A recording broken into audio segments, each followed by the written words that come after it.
Saudaraku, kalau semuanya itu tidak benar, bangsa Israel tidak benar, hakimnya juga sudah tidak benar, nanti hasilnya semua ikabot.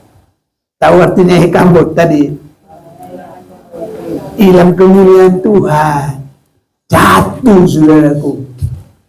Kalau semuanya jatuh, itu sebabnya ibadah kita harus benar-benar ibadah yang nyata dalam kebenaran firman.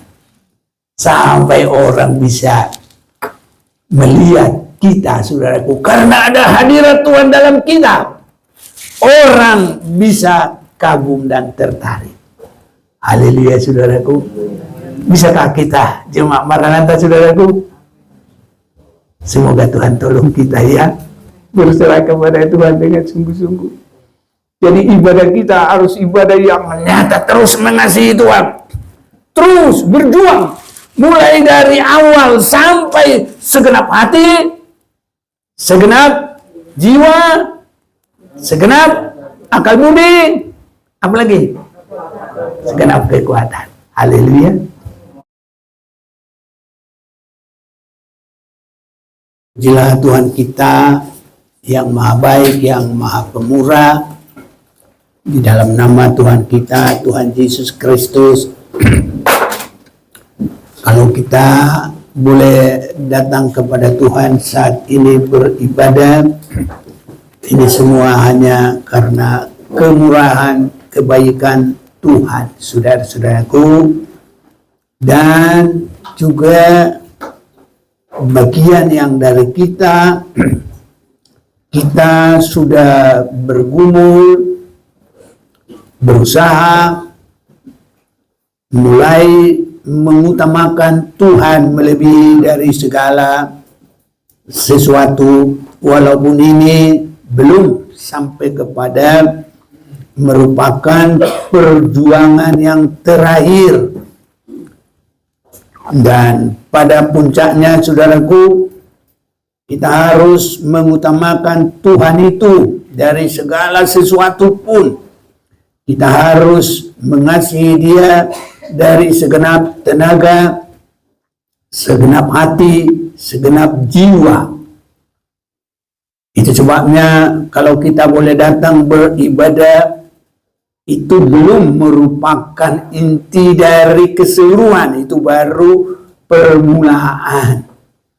Dan kalau dalam permulaan kita sudah, saudaraku, tidak bisa maju lagi, bagaimana nanti ke akhirnya. Jadi akhir dari peribadatan penyerahan kita harus sampai mengasihi Tuhan dengan segenap hati, segenap jiwa, segenap tenaga, segenap ya kekuatan kita semuanya, saudaraku ya. Harus sampai ke situ nanti.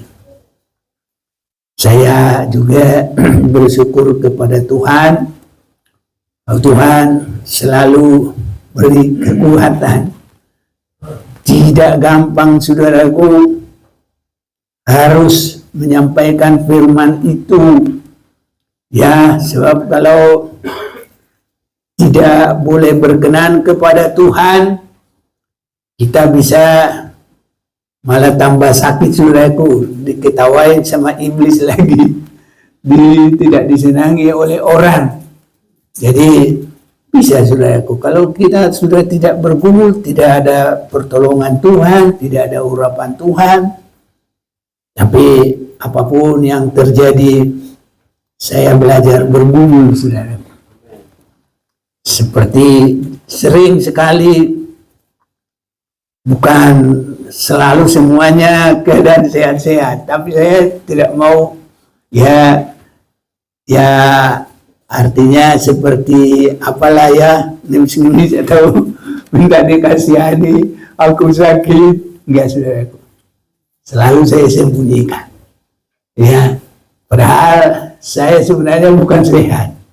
Kadang, saudaraku, saya sudah pernah bilang, napasku ini tinggal seperempat ini, ya, tapi saya tetap usahakan pelayanan, saudaraku.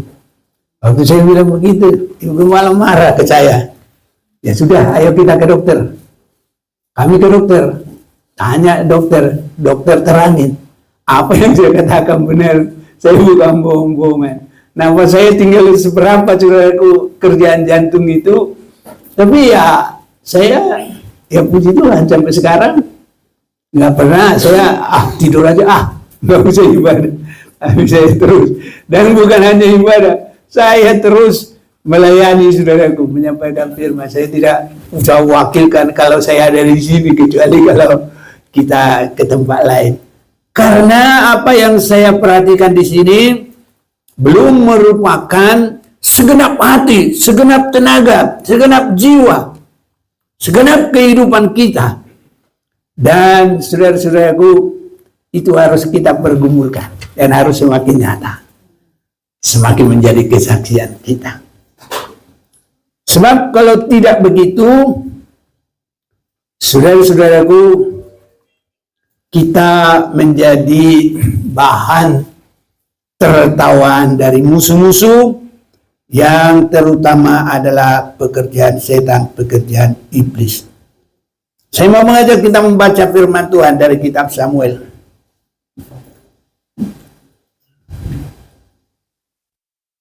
Kitab Samuel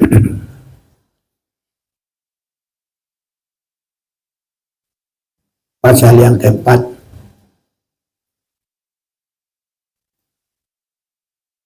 Kita ada baiknya bergantian membaca supaya Tuhan memberkati kita semua. Berbahagia yang mendengar, membaca, mengerti dan melakukan firman Tuhan. Saya baca ayat 3, saudara ayat 4 secara serentak, dan kita akan mengakhiri dalam ayat 9. 1 Samuel pasal 4 ayat 3. Ketika tentara itu kembali ke perkemahan, berkatalah para tua-tua Israel, mengapa Tuhan membuat kita terpukul kalah oleh orang Filistin pada hari itu? Marilah kita mengambil dari Silo tabut perjanjian Tuhan, supaya ia datang ke tengah-tengah kita dan melepaskan kita dari tangan musuh kita. Silakan. Kemudian bangsa itu menyuruh orang ke Silo, lalu mereka mengangkat dari sana tabut perjanjian Tuhan semesta alam yang bersemayam di atas para peruk. Kedua anak Heri, Hofni dan Pinehas, ada di sana dekat tabut perjanjian Allah itu. Segera sesudah tabut perjanjian Tuhan sampai ke perkemahan, bersoraklah seluruh orang Israel dengan sorak nyaring sehingga bumi bergetar. Dan orang Filistin yang mendengar bunyi sorak itu berkata, apakah bunyi sorak yang nyaring di perkemahan orang Ibrani itu? Ketika diketahui mereka bahwa Tuhan telah sampai ke perkemahan itu, ketakutanlah orang Filistin, sebab kata mereka, Allah mereka telah datang ke perkemahan itu, dan mereka berkata, celakalah kita, sebab seperti itu belum pernah terjadi dahulu. Siapa yang menolong kita dari tangan Allah yang maha dahsyat ini? Inilah juga Allah yang mengangkat orang Mesir dengan berbagai Tuhan di padang gurun. Bersama kita, kuatkanlah hatimu dan berlakulah seperti laki-laki, hai orang Filistin, supaya kamu jangan menjadi budak orang Ibrani itu, seperti mereka dahulu menjadi budakmu. Berlakulah seperti laki-laki dan berperanglah. Saudara-saudaraku, perkataan orang Filistin ini sebenarnya cocoknya adalah perkataan kehidupan umat Tuhan. Dan untuk sekarang ini adalah perkataan orang Kristen, sebenarnya begitu. Jadi kita berkata, kuatkanlah hatimu, berlakulah seperti laki-laki, artinya jangan takut, jangan gentar, berani. Karena ya biasa laki-laki itu pemberani kan. Kalau laki-laki tidak mau pemberani disebut, wah kau kayak cewek, kau penakut gitu sudah itu ya. Laki-laki itu pemberani ya, supaya kamu jangan menjadi budak orang Ibrani itu. Jadi sebenarnya yang berkata itu harus kita, supaya kita jangan menjadi budak dari setan, iblis, budak dari perkara dunia ya. Seperti mereka dahulu menjadi budakmu, berlakulah seperti laki-laki dan berperanglah. Dan benar-benar saudaraku, bagi orang Filistin ini terjadi. Mereka kuat, mereka teguh, dan mereka menang sampai tabut itu bisa dirampas. Ini pertama sekali tabut itu dibawa oleh orang kafir. Ayat 11, atau saya baca lanjut, atau yang bantu baca giliran siapa ketiga? Dari 10 ayo. Ayat 10. Lalu berperanglah orang Filistin sehingga orang Israel terpukul kalah. Mereka melarikan diri masing-masing ke kemahnya. Amatlah besar kekalahan itu. Dari pihak Israel gugur 30.000 orang pasukan berjalan kaki. Lagi pula tabut Allah dirampas dan kedua anak Eli, Hofni dan Finehas tewas. Seorang dari suku Benyamin lari dari barisan pertempuran, dan pada hari itu juga ia sampai ke Silo dengan pakaian terkoyak-koyak dan dengan tanah di kepalanya. Iya. Ketika Sudah cukup dulu. Saudara-saudaraku, kita lihat di sini sebenarnya tabut itu adalah kenyataan persekutuan Allah dengan manusia. Tabut itu adalah kenyataan kemenangan. Tabut itu adalah kenyataan kehadiran dan kemuliaan Tuhan. Ini terjadi. Hanya saudara-saudaraku, itu harus benar-benar letaknya orang yang di sekitarnya, terlebih orang-orang yang mengusungnya. Karena tabut itu tidak berjalan begitu saja, tapi diangkat oleh imam-imam. Dan imam-imam yang sehati, yang bisa sinkron, mengerti, membuat hatinya cocok dengan yang lain. Sehingga tabut itu sedikit pun tidak ada miring kanan, miring kiri, miring depan. Jadi empat-empatnya harus benar-benar sama, saudaraku. Benar-benar kuasa Tuhan nyata dan kemajuan terjadi. Jadi kita, saudara-saudaraku, supaya semakin nyata kuasa Tuhan dan sampai kepada perjalanan sampai Tuhan Yesus datang. Ini harus jadi usaha kita semuanya. Haleluya. Ya. Berserah kepada Tuhan supaya kita layak.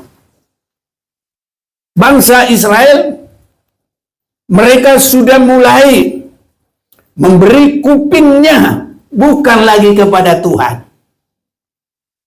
Padahal saudara-saudaraku, permulaan dari semua berkat itu ada Samuel di situ yang memberikan telinganya begitu nyata kepada Tuhan. Telinganya itu hanya terarah kepada Tuhan. Ini saudara-saudaraku, itu semakin nyata permulaannya, kuasa Tuhan ada di sana. Dan kalau bangsa Israel sudah tidak mau, maka hanya kepada Samuel Tuhan mendekatkan diri. Dan hanya kepada Samuel Tuhan berbicara. Ya, Imam Eli saja bersama dengan anak-anaknya, biarpun jabatan ada pada mereka, nama imam itu ada pada mereka, tapi karena hidupnya sudah tidak memberikan pendengarannya kepada Tuhan, tidak memberikan hidupnya kepada Tuhan, mereka lah yang dipermalukan. Orang Palestina yang sehati bisa mengalahkan mereka semua. Artinya dunia ini sudah menguasai umat Tuhan.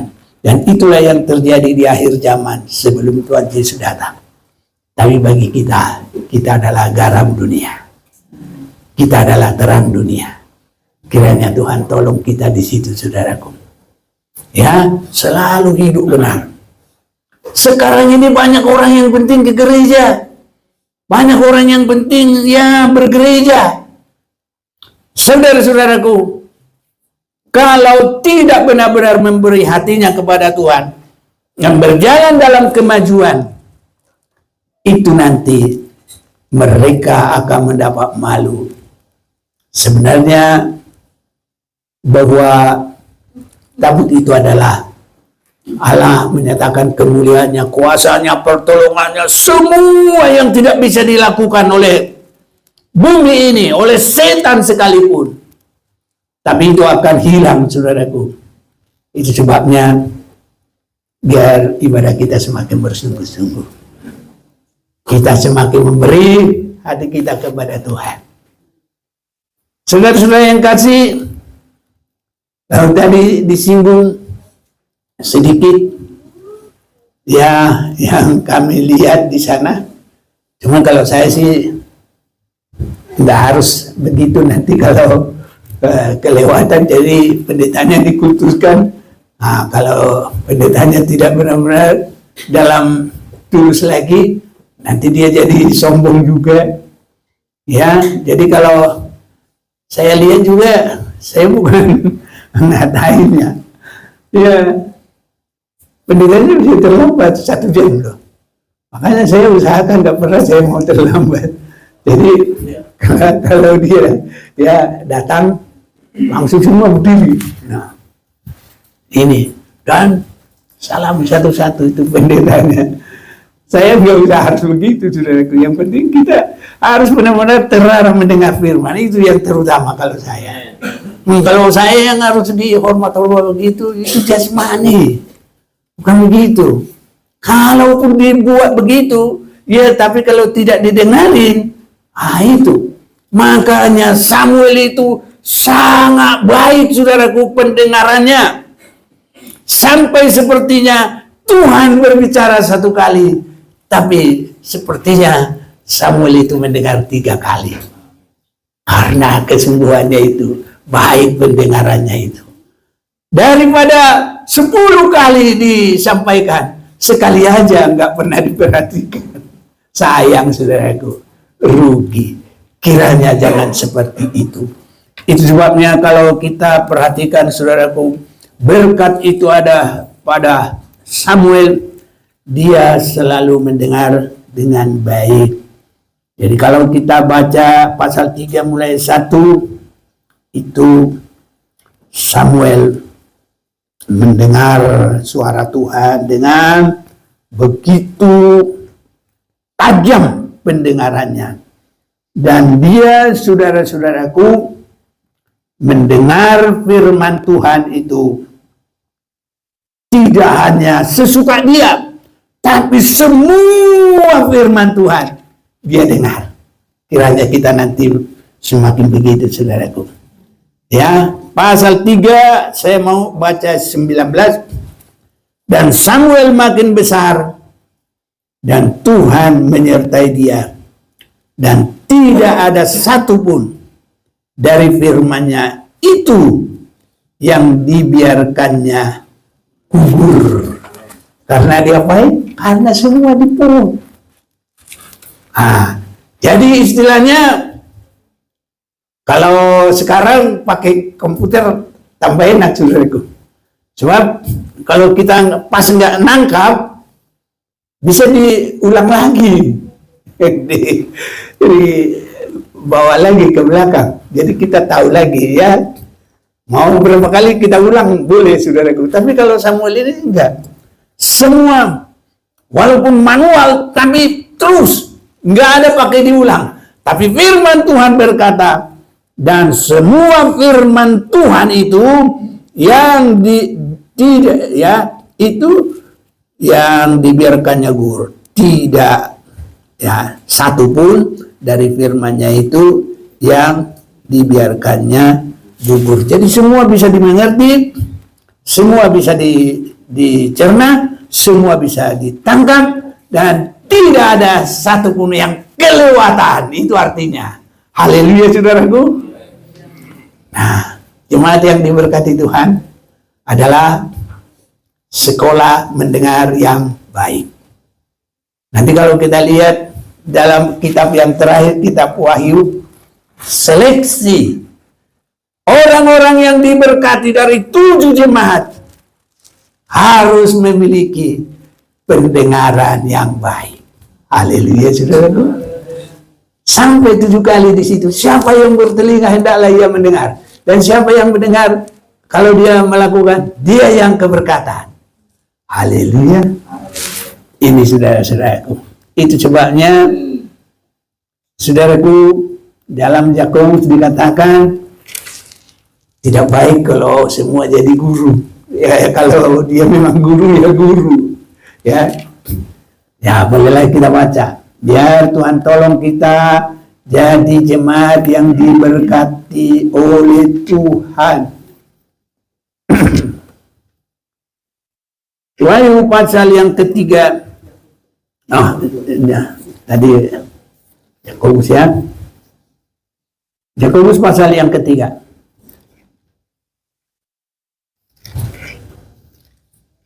Yakobus pasal yang ketiga ini adalah dalam pasal 3 khusus mendengar dan berkata-kata. Dosa karena lidah. Ini saudaraku. Karena lidah ini yang berkata-kata, dia kecil bisa membakar hutan yang lebar. Ini saudaraku. Tapi biar dia kecil, kalau terkendali bisa mengatur kapal besar, saudara-saudaraku, kepada tujuan. Ini sebabnya kita mau baca dulu ayat 2 saja langsung.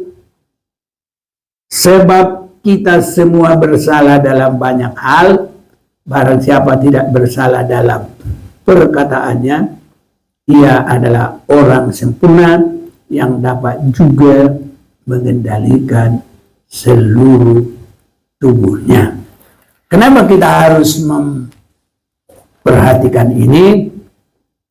Karena mendengar dan berbicara itu bukan satu hal, ya dalam arti kalau berbicara itu suasana guru.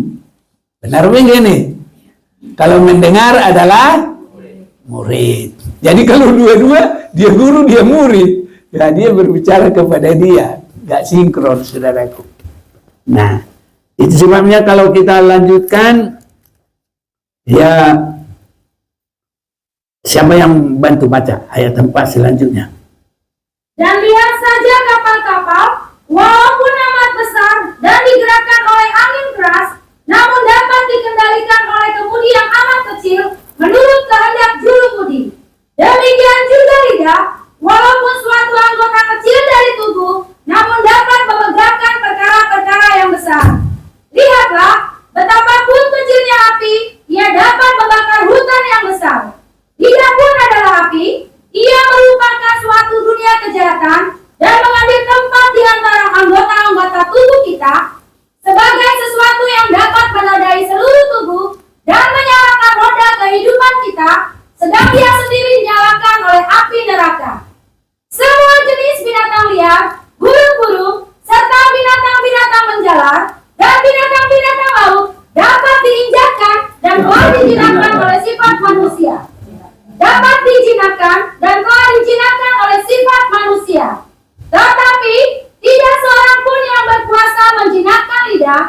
Ia adalah sesuatu yang buas, yang tak terkuasai, dan penuh racun yang mematikan.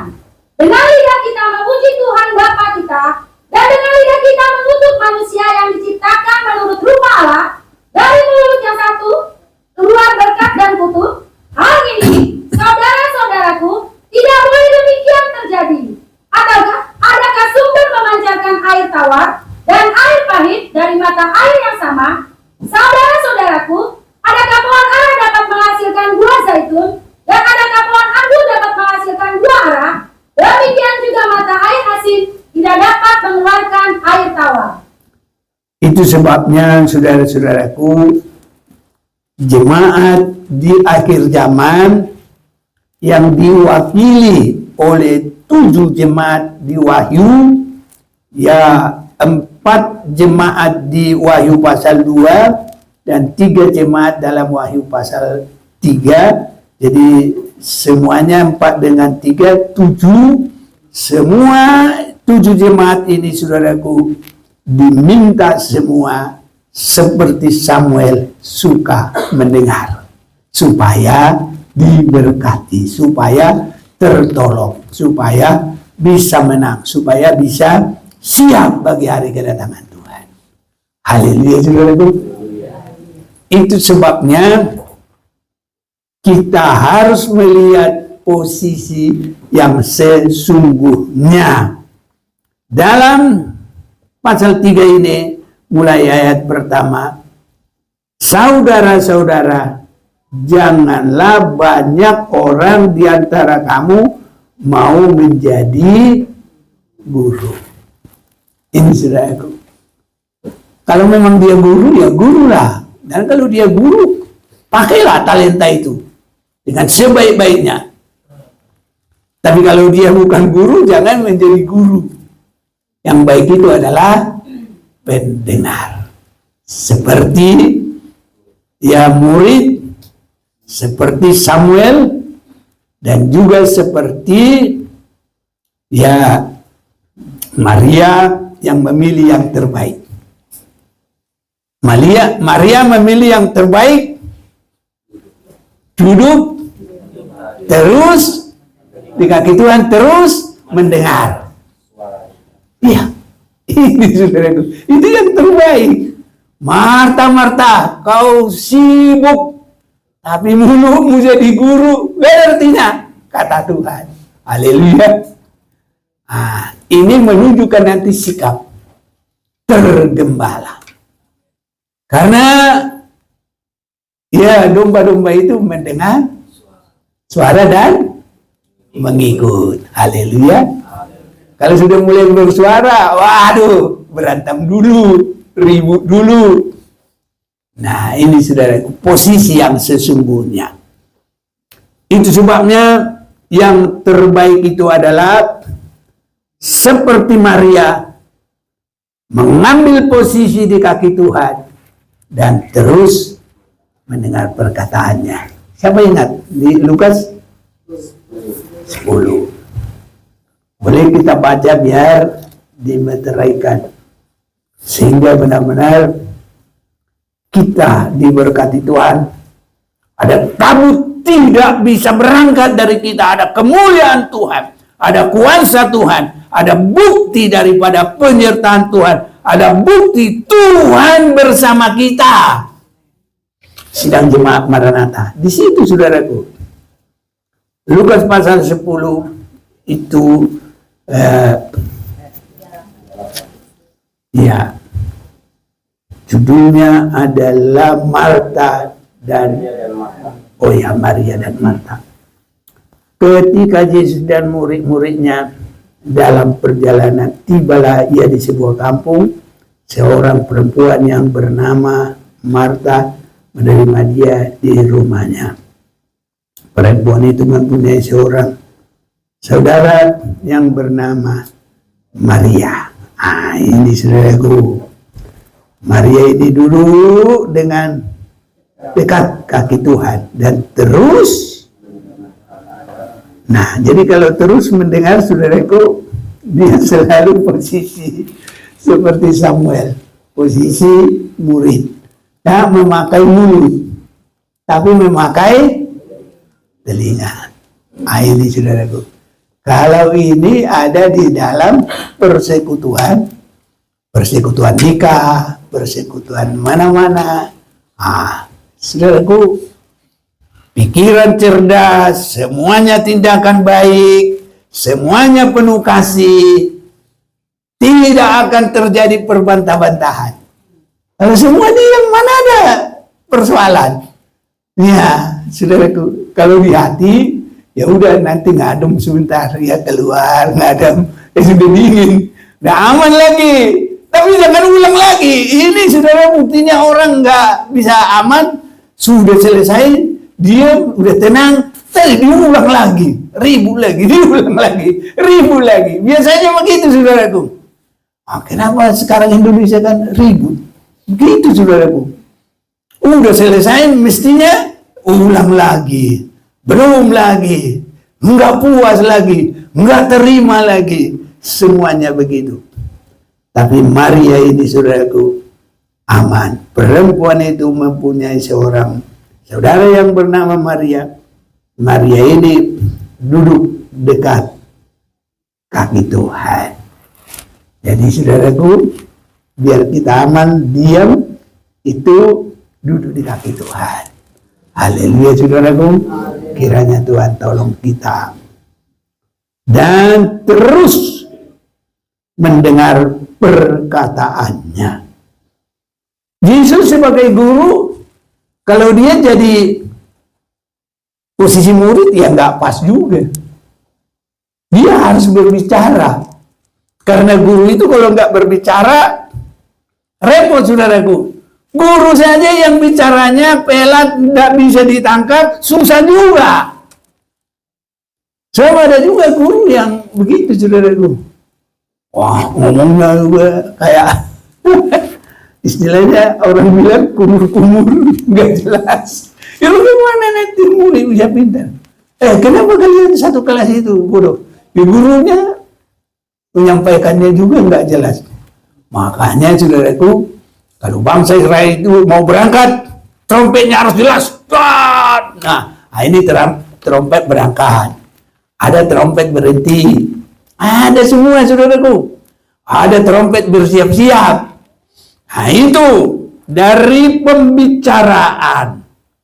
Ya, makanya saudaraku kalau tentara itu, wah, iya tegas sekali. Siap. Apalagi macam-macam saudaraku ya. Pokoknya kalau mau lihat nanti 17-an dah. Iya itu dalam upacara. Begitu saudaraku. Jelas sekali.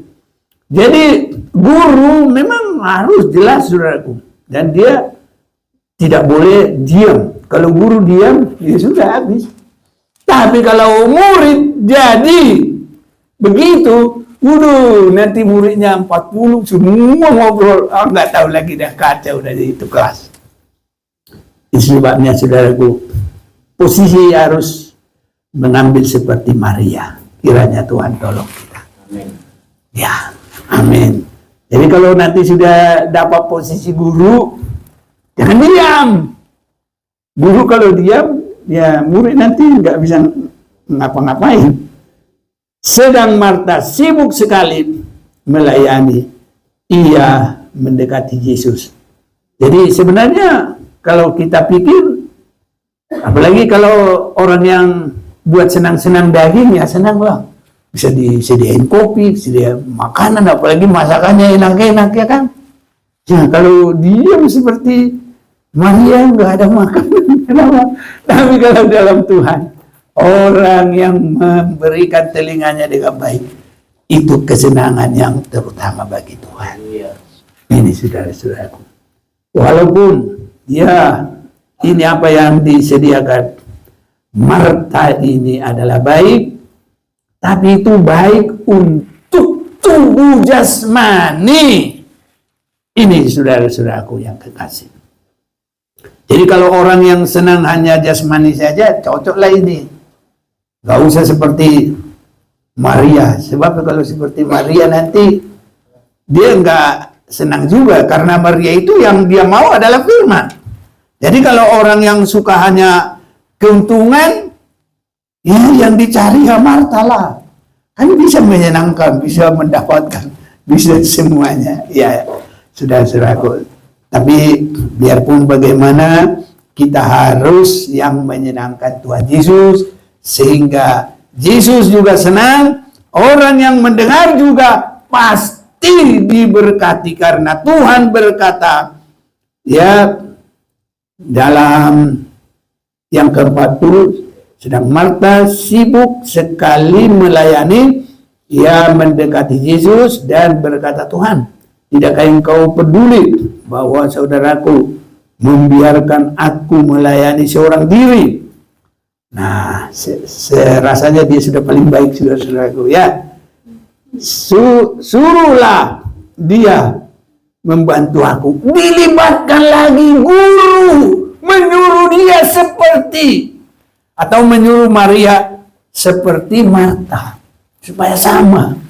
Ini banyak, saudaraku. Jadi cari temanlah yang sepaham. Biasanya begitu, saudaraku. Nanti kalau di partai, di politik langsung ngambil yang sepaham. Tadinya dia berantem, tapi kalau ada sesuatu yang sepaham, langsung menyatu. Makanya di sana disebut tidak ada teman yang abadi. Oh iya, gitu, saudaraku. Tapi yang ada adalah kepentingan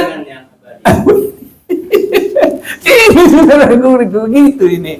Ya, jadi sudah kepentingan pribadi, sudah, ya, senanglah, saudaraku. Nah, jemaat banyak yang begitu. Jadi, diangkat-angkat, di apa namanya, disanjung-sanjung, diiming-iming, dipanggar-panggar. Nanti jadi jemaat si panggaron. Jangan, saudaraku. Kita harus menyenangkan Tuhan. Seperti Maria, duduk dekat kaki Tuhan.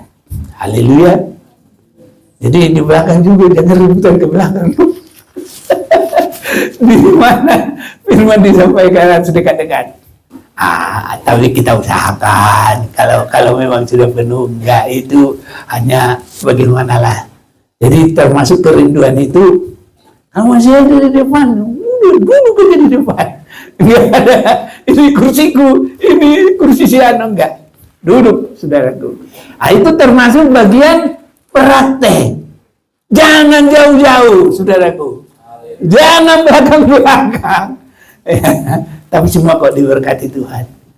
Karena semua bisa jelas terdengar ke belakang. Haleluya. Jelas enggak ke belakang? Jelas dong, ya. Makanya kita usahakan biar jelas, saudaraku. Tapi yang kita lihat memang begitu, saudaraku. Maria itu duduk dekat di kaki Tuhan. Jadi mendekatkan diri. Tapi bukan hanya luarnya yang dekat. Tuhan terlebih melihat hati, melihat yang terdalam. Ini, saudara-saudaraku. Biar kita semua memiliki yang menyenangkan Tuhan, dan Tuhan lihat di hati kita. Haleluya. Ini, saudaraku, dia semua diberkati oleh Tuhan. Tapi Tuhan menjawabnya, ini 41. Marta, Marta, engkau khawatir dan menyusahkan diri dengan banyak perkara. Tapi hanya satu saja yang perlu. Maria telah memilih bagian yang terbaik. Haleluya. Bukan hanya yang baik, ya, terbaik. Jadi kalau bahasa Inggris ini apa namanya? Better, best. The best. Number one. The best. Yang tidak akan diambil. Nah, biar kita memiliki ini. Haleluya. Iya, saudara-saudaraku. Makanya Samuel itu dialah yang dipakai Tuhan, dipercaya Tuhan. Biarpun di situ ada imam, Tuhan tidak berbicara lagi melalui dia. Tuhan tidak bersekutu lagi dengan itu. Bahkan yang paling menyedihkan, biarpun ada tabut perjanjian di dalam posisi mereka, maka kuasa tabut itu sudah tidak ada lagi, saudaraku. Buktinya orang Israel seperti bangga, dia bawa tabut itu dan mereka bersorak sampai disebut bumi bergetar. Itu 1 Samuel 4 tadi ayat yang ke-5. Segera sesudah tabut perjanjian Tuhan sampai ke perkemahan, bersoraklah seluruh orang Israel dengan nyaring sehingga bumi bergetar. Itu setelah mereka membawa tabut itu, saudara. Jadi artinya kalau kekristenan kita tidak sesuai lagi dengan kehendak Tuhan, apapun yang ada kelihatan bagus, pelayanan, ibadah, kelihatannya, kalau sudah tidak lagi semua karena didasarkan mendengarkan firman Tuhan dan kehidupannya sudah lari dari kebenaran, jalur dari tabut itu, tabut itu tidak akan menjadi kuasa lagi. Dalam bangsa Israel membawa tabut itu dalam berperang, tapi mereka tidak menang. Justru apa yang kita lihat, mulai 10 dari pasal 4 tadi, 1 Samuel 4:10, lalu berperanglah orang Filistin sehingga orang Israel terpukul kalah. Ini saudaraku. Jadi biarpun pengajarannya bagus, kelihatan pelayanan bagus, tapi kalau sudah tidak dengar-dengar lagi sungguh-sungguh kepada firman, itu nggak dipakai Tuhan. Dan Tuhan tidak mau lagi berkata-kata. Tuhan cabut sebagai posisi guru dari mereka.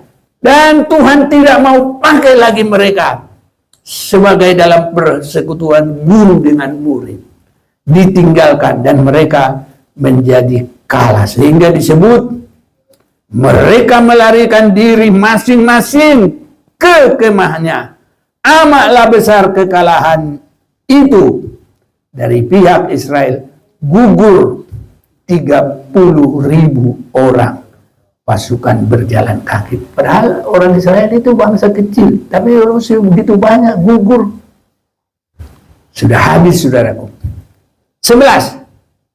Lagi pula tabut Allah dirampas dan kedua anak Eli. Ini namanya anak imam. Benar enggak?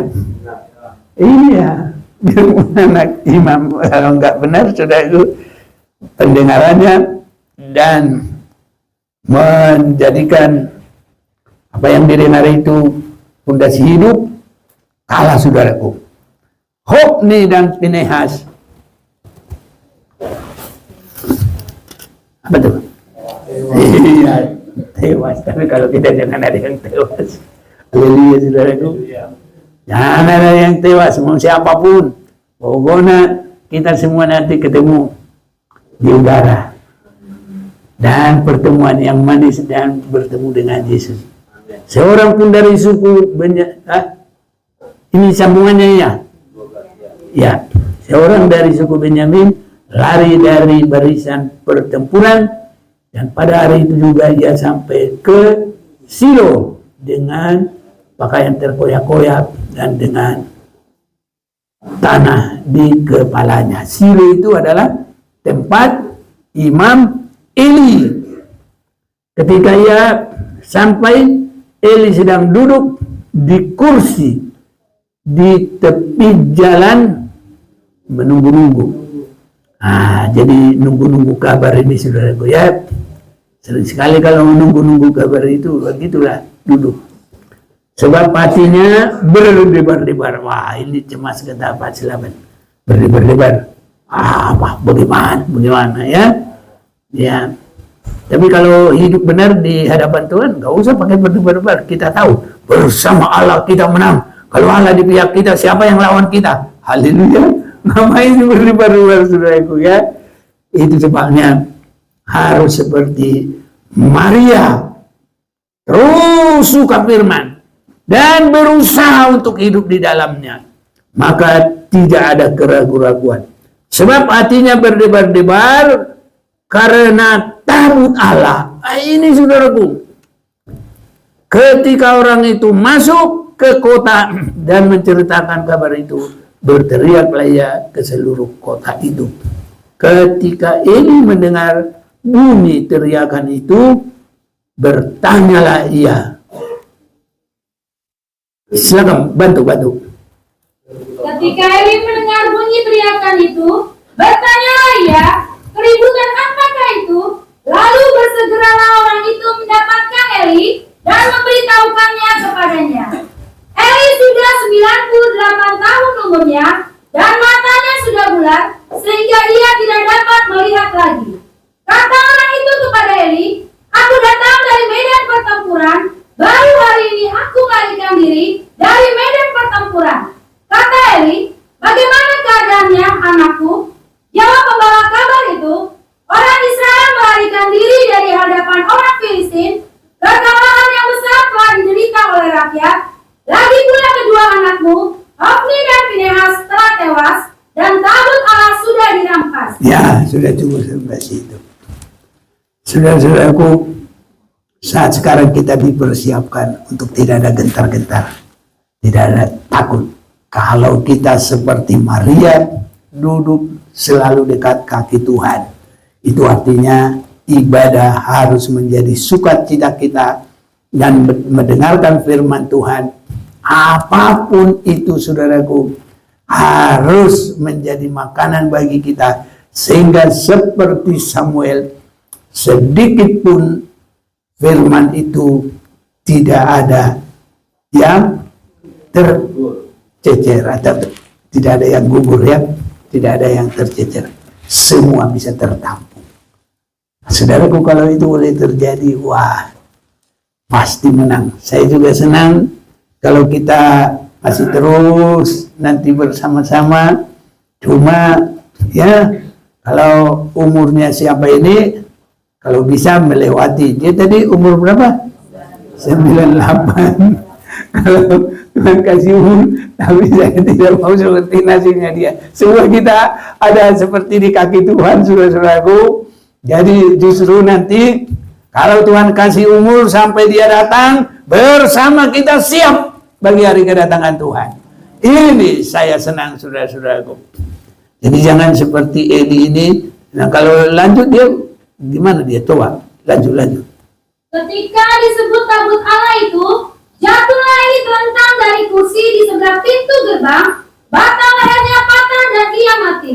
Sebab telah tua dan gemuk orangnya, 40 tahun lamanya ia memerintah sebagai hakim atas orang Israel. Adapun menantunya perempuan, istri Finehas, sudah hamil tua. Ketika didengarnya kabar itu, bahwa tabut Allah telah dirampas dan mertuanya laki-laki serta suaminya telah mati, duduklah ia berlutut lalu bersalin, sebab ia kedatangan sakit beranak. Ketika ia hampir mati, berkatalah perempuan-perempuan yang berdiri di dekatnya, janganlah takut, sebab engkau telah melahirkan seorang anak laki-laki. Tetapi ia tidak menjawab dan tidak memperhatikannya. Ia menamai anak itu Ikabod, katanya, telah lenyap kemuliaan dari Israel. Karena tabut Allah sudah dirampas, dan karena mertuanya dan suaminya, katanya, telah lenyap kemuliaan dari Israel, sebab tabut Allah telah dirampas. Ya, jadi kita harus sehati semuanya, saudaraku. Suka firman Tuhan. Jadi bagaimana anak-anak daripada hakim itu juga disebut sebagai merangkap imam, ya, hakim. Hakim itu yang memutuskan semua di situ. Ya, jadi juga sebagai pelayan, dalam pelayanan dia disebut imam, dalam memutuskan dia disebut hakim. Saudaraku, kalau semuanya itu tidak benar, bangsa Israel tidak benar, hakimnya juga sudah tidak benar, nanti hasilnya semua ikabot. Tahu artinya ikabot tadi? Hilang kemuliaan Tuhan. Jatuh, saudaraku. Kalau semuanya jatuh, itu sebabnya ibadah kita harus benar-benar ibadah yang nyata dalam kebenaran firman. Sampai orang bisa melihat kita, saudaraku. Karena ada hadirat Tuhan dalam kita, orang bisa kagum dan tertarik. Haleluya, saudaraku. Bisakah kita jemaat Maranatha, saudaraku? Semoga Tuhan tolong kita ya, berserah kepada Tuhan dengan sungguh-sungguh. Jadi ibadah kita harus ibadah yang nyata, terus mengasihi Tuhan, terus berjuang, mulai dari awal sampai segenap hati, segenap jiwa, segenap akal budi, apalagi segenap kekuatan. Haleluya. Kira-kira kita sudah ada berapa persen? Kira-kira perhitungan kita lah dulu. Tapi karena kita untuk meningkatkan, sudah di level mana kita kira-kira? Ada yang bisa ya menduga-duga ini karena untuk meningkatkan. Jadi untuk kita dalam lomba lari itu kan, itu semua strategi harus tahu. Aku sudah tinggal di sini bagaimana? Kan gitu. Jadi kira-kira menurut kita sendiri, kita dulu, kira-kira sudah di level mana? Ada 30%? Belum. Kira-kira berapa? 15? Tapi Tuhan tolonglah kita. Gak apa-apa. Biar kita hanya pasrah kepada Tuhan. Dan kalau kita sudah lihat kekurangan kita, mari bersungguh-sungguh. Karena saudaraku, tabut itu bukannya dia tidak berkuasa, tempatnya itu yang menentukan. Kalau nanti tidak ada lagi di situ orang yang asal beribadah, semua sudah orang yang tidak mengenal Tuhan. Walaupun dia disejajarkan dengan dewanya orang Filistin. Dewanya apa? Dagon. Dewa Dagon. Tapi hanya tabut itu juga menang itu, saudaraku. Tidak bisa dia diperhadapkan dengan siapapun. Haleluya, saudaraku. Tapi kalau dia di tengah-tengah orang yang tidak bersungguh-sungguh, dia tidak bisa berbuat apa-apa. Buktinya dia, orang Filistin, hore, kita sudah menang. Dewanya mereka sudah kita ambil. Tapi coba dibawa, kalau sudah tidak di orang Israel lagi, dibawa ke kuil Dagon. Kuil Dagonnya itu ampun-ampun, hancur semua. Pada waktu pagi diberdirikan, besok lagi dilihat, ampun-ampun lagi dewanya orang itu, hancur lebur. Jadi kalau Tuhan, dia akan jalan sendiri. Tapi saudaraku, kalau kita bersama dia, tapi kita tidak mau dengan sungguh-sungguh, maka Tuhan tidak bisa berbuat apa-apa. Tapi kalau Tuhan sendiri, ya dia akan bekerja, pasti. Haleluya. Amin, saudaraku. Ini kesempatan bagi kita beribadah semakin mengasihi Tuhan. Dan yakinlah, kalau ada kemuliaan Tuhan, kita menjadi pemenang. Apapun yang terjadi, sampai Tuhan Yesus datang pada kali yang kedua. Mau datang menyembah Tuhan,